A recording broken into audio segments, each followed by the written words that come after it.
កាត់តាមទីផ្សារវត្តមនីសាគរក្នុងចិត្តត្រេកអរសំដៅទៅគូកំណាឆ្លងក្បោបឆ្លងស្ទឹងកាត់ចំការពោតខំដើររះរូតាមចំការមកកាំងរដូវវស្សាគង្គីថ្លាយំទន្លេមេគង្គនាំខ្ញុំទៅគូកោះប្រាំងទីកោះនោះហើយដែលខ្ញុំជុំពាក់ដូចរទេបាក់នៅកណ្ដាលផ្លូវក្រអូបក្លិនផ្កានាគ្រីពេកក្រៃនាពេលរាត្រីដូចក្លិន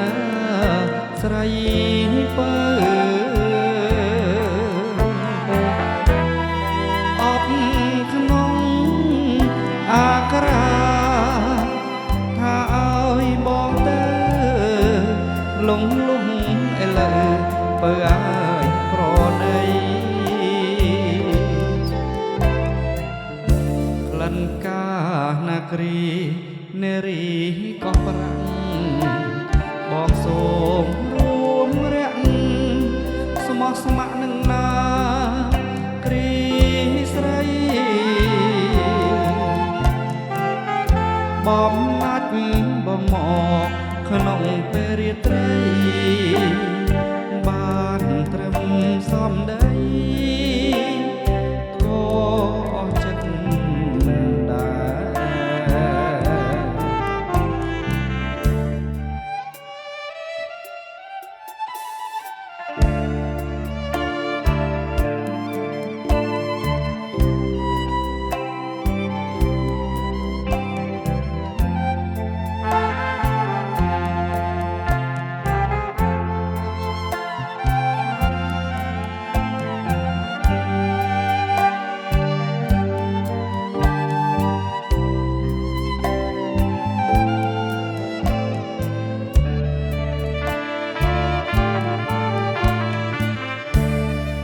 អូបក្លិនផ្កានាគ្រីពេកក្រៃនាពេលរាត្រីដូចក្លិនស្រីពើអបក្នុងអាក្រាថាឲ្យបងទៅលំលំឥឡូវពើឲ្យប្រណីក្លិនកានាគ្រីនារីកោះប្រាំងបងសូ